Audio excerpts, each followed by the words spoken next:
The country of Georgia is home to some 4 million people. Out of these millions, Pastor Grigol is one of only 2 Georgian Seventh-day Adventist pastors.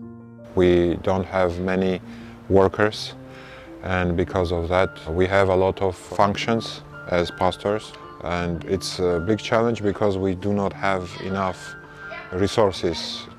Pastor Grigol lives in the port city of Batumi, Georgia's second largest city.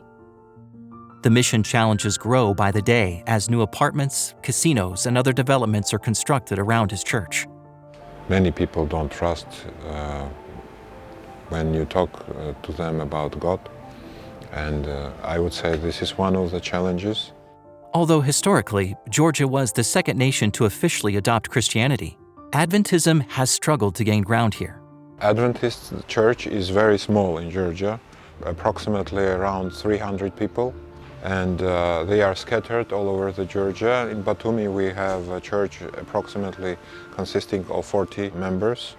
Despite their small numbers, church members in Batumi have a heart for mission. So they have found practical ways to follow Christ's method of ministry.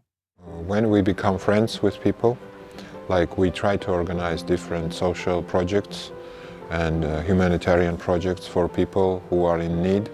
And when they get closer to us and when they start to communicate with us, then we have more trust from them.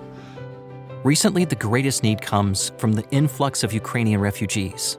Adventists in Batumi welcome refugees to their church for a variety of classes and programs. Today, they are conducting English classes. The classes are a great way for the Ukrainians to come together to learn and socialize.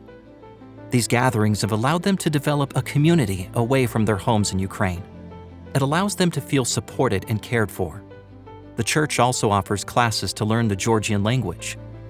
Learning Georgian helps them find job opportunities more easily, so they can integrate and feel more at home.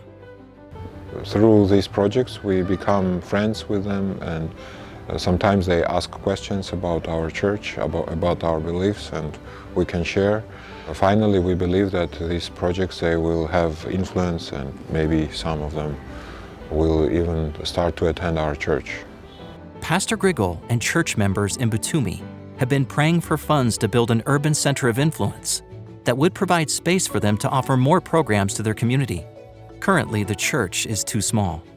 Sometimes we have a challenge because we don't have rooms or space to conduct different kinds of events and meetings. Like, for example, with this English class, we have to use our hall where we have services. This is our biggest need, I would say. This quarter, a portion of your 13th Sabbath offering will help construct an urban center of influence in Batumi, Georgia. This will vastly improve outreach efforts here. This is a big honor and big joy, I would say, that there are many people who care and who are interested in supporting the mission in our country. Please pray as church members in Batumi continue to meet the needs of their neighbors. Thank you for supporting 13th Sabbath offering projects like this.